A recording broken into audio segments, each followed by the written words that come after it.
Kaya maraming sumisemplang sikong-siko kasi dito. Pero kasi malaki naman yung daan. Talagang kung babangking ka, talagang doon ka lang masesemplang. Dito yon. So may kape sinauna. At dyan natuluyan si tatay. Yan nahihilay nasa likod nito.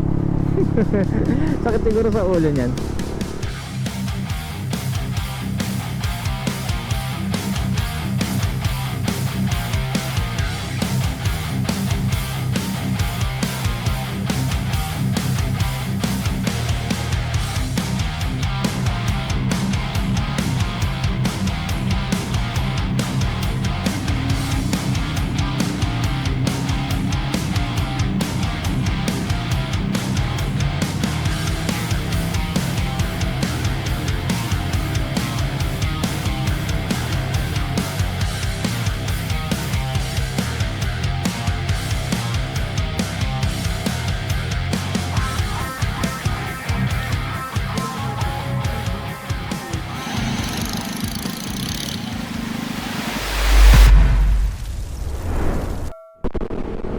What is up guys? Welcome back to my vlog. So ito na yung ating ride papunta ng Infanta, Quezon.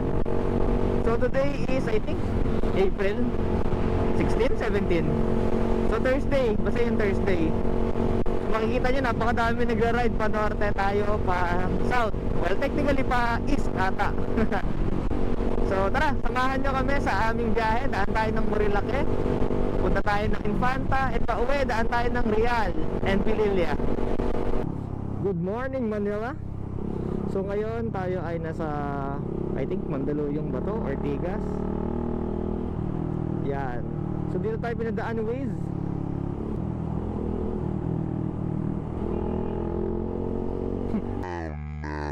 Hindi niya alam kung saan siya dadaan. Alright, andito na tayo sa tinuturing kong entrance ng Marilake. After 1 hour, yan, nandito na tayo. 6.4 kilometers. So ang pinin muna namin is Shell Boso-Boso. Sabi ko ay mag gas up muna kami kasi para dire-diretso na sa may Infanta, para sure. Di ko kasi alam kung mayroon pang gas station doon. You know naman, first time natin doon, para sure. Alright, enjoy natin ng mountain view. Let's share po. Sige po.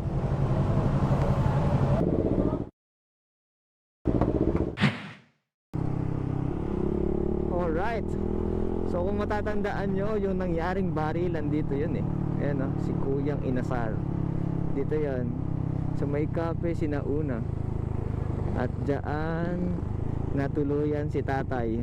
Yan, lagpas na tayo sa may Palo Alto. Tingnan nyo naman yung pila namin Kaya hindi ka talaga makakapag-banking. Actually nakakatukso mag-overtake Pero ganoon din naman matatraffic lang din naman doon Hindi rin naman kami magwawalwal tsaka magkakamote na mag-overtake na mag-overtake. Kaya okay lang, chill ride lang tayo. At least ngayon mas nakikita ko ang paligid dito. Minsan lang naman kasi tayo andito Yan, ang mga hindi makatiis.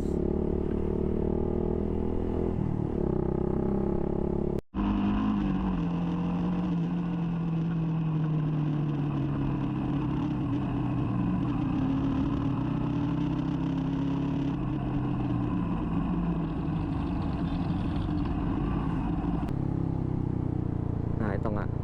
Kaya maraming sumisemplang sikong-siko kasi dito. Pero kasi malaki naman yung daan. Talagang kung babangking ka, talagang doon ka lang masesemplang.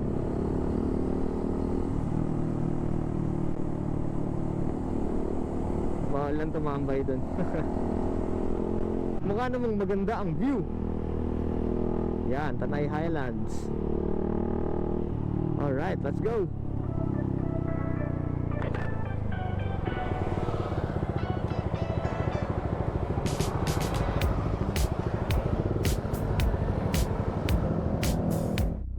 Ako daw, sa loob.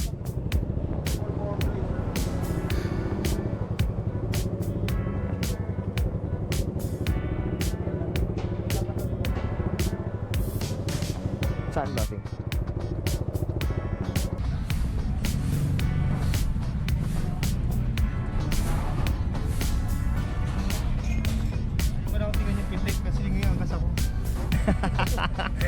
Hahanapin ko yung pitik yung dalawa.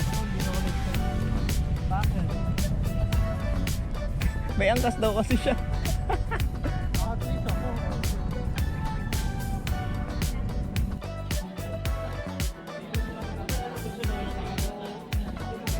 Wow.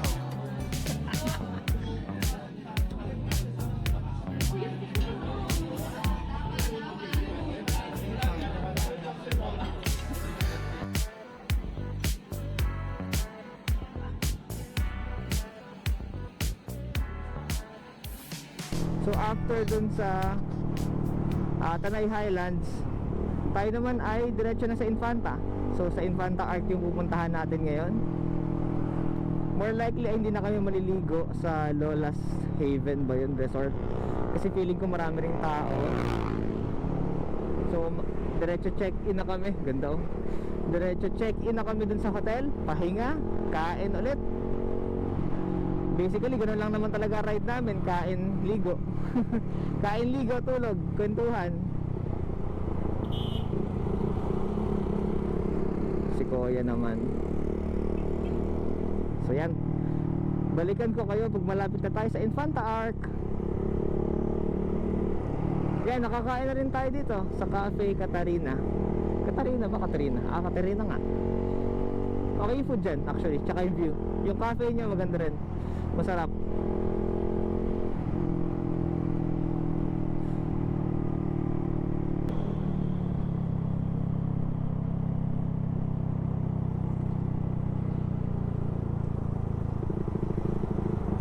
Hirap pag may nasundang mabagal, lalo pag naka-manual. Nakakaalangan.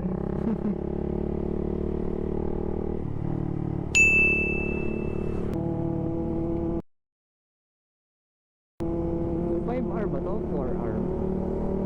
Ganda na to, no?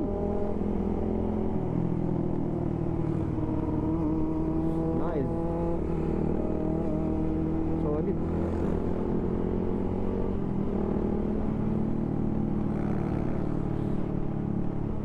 Mukhang nakangalay na siya eh.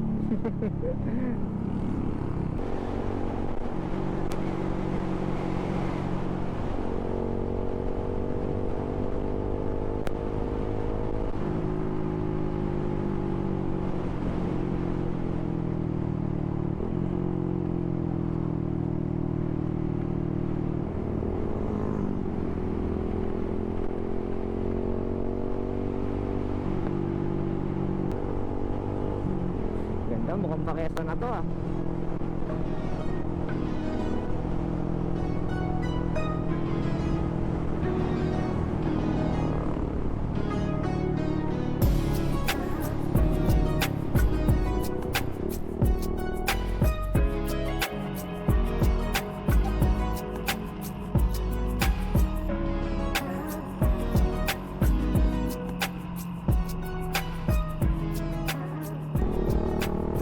Guys, nakita nyo ba tong expander na to? So dalawang beses na silang nagtapo ng kalat sa kalye. Guys, parang kailangan ba ituro yun sa school? Diba? Lalo na katulad nito, may pangbiyahe kayo, may pangbili kayo ng sasakyan, pero grabe yung morals, yung values. Huwag ka naman magtatapon sa kung saan saan. Binabato lang nila from sa bintana nila. Malalaman mo talaga yung mga nagta-travel lang, hindi talaga yung nature lover. Yun lang, reminder guys, huwag tayo magkalat. Huwag natin sirain yung environment. Shout out sa'yo. Sa inyo. Saan may lihim na lagusan? Ito ba yun? Magkakamukha kasi. So dito lang tayo magpahinga. Pili ko ito yun, parang kamukha nito.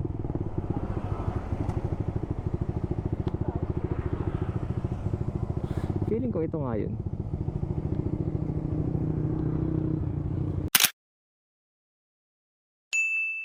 Alright guys, so andito na tayo sa may Infanta Arc. Ayan, hindi na tayo nakapagpa-picture ng malapit kasi as you can see, napakadaming tao. Pero solid, at least narating na natin, di ba? So tuloy na tayo sa Upgrade Beach Resort. I think 1 hour na lang. Ang daming tao. Nice. Ang saya makapunta sa mga lugar na hindi pa natin napupuntahan eh.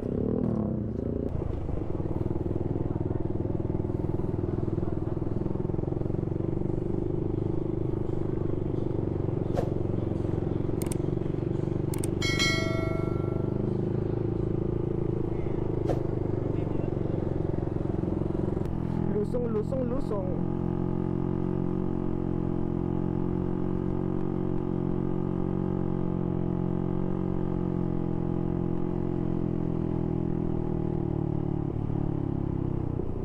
Kung pupunta kayo guys dito, I suggest na i-make sure nyo na nakaayos yung brakes nyo. Kasi akit pa ba talaga siya. Pag wala kayong brakes, iyak kayo. Pero napakaganda dito. Bungabon ang naiisip ko, ang parang pamukha niya. If nakapunta na kayo sa Bungabon, ganun yung daan, parang ganun. Even yung scenery, mukha siyang Bungabon. Ganda. Tsaka malamig. May mga pine trees din.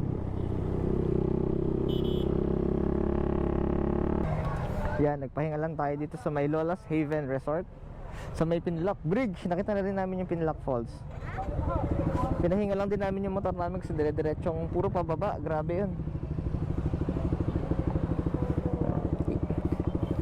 Baka masyadong uminit yung brakes eh.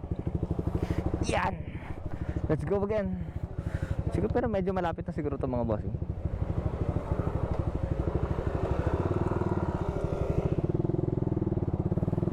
Let's go! So kung gusto niyo puntahan yan, magkakatabi Pinlock Falls, Pinlock Bridge, Lola's Haven Resort. Pero kami ay didiretso na. Ganda ng view. Tuloy ang sulong. Grabe yung pababa dito, diretso. Kaya mag-brake check talaga kayo guys. Pero sarap ng hangin, napakalamig. Basta ito wala na kami masyadong kasabay kasi kanina preno ng preno kasi ang daming nasa harap. Sarap dito kapag hindi peak season. Hindi kaya nahihilay nasa likod nito. Sakit siguro sa ulo niyan. Singalay ka pa, hawak-hawak mo pa yung ano, yung compartment, yung pinto. Para sa gala. Alright, 300 meters left guys. So nakaka 189 kilometers na tayo. Time check 11 11:10 AM. So I think mga magna 9 or 8:30 tayo umalis sa Tanay Highlands. So compute nyo na lang. Medyo off-road lang. Ang pupuntahan nga pala natin is Upgrade Beach Resort. Yan, hopefully maganda.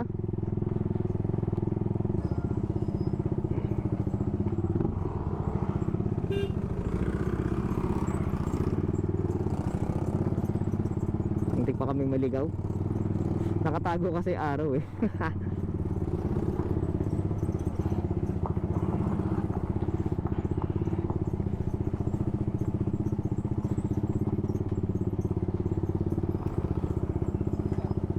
Upgrade.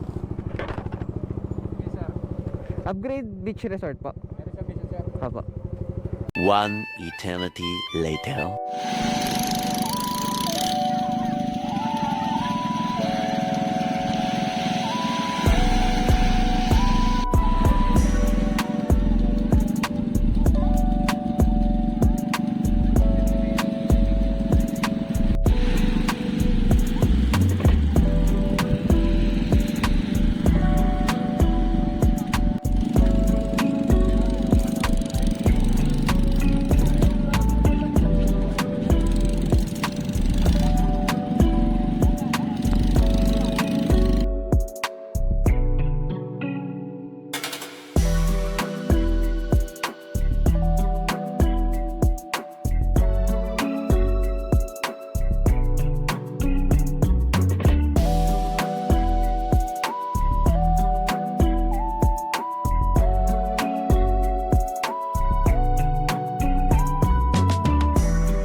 Pwede din naman. For 2 lang talaga siya. Pero nagdagdag kami ng bed. Kaya naging 3. Tsaka CR.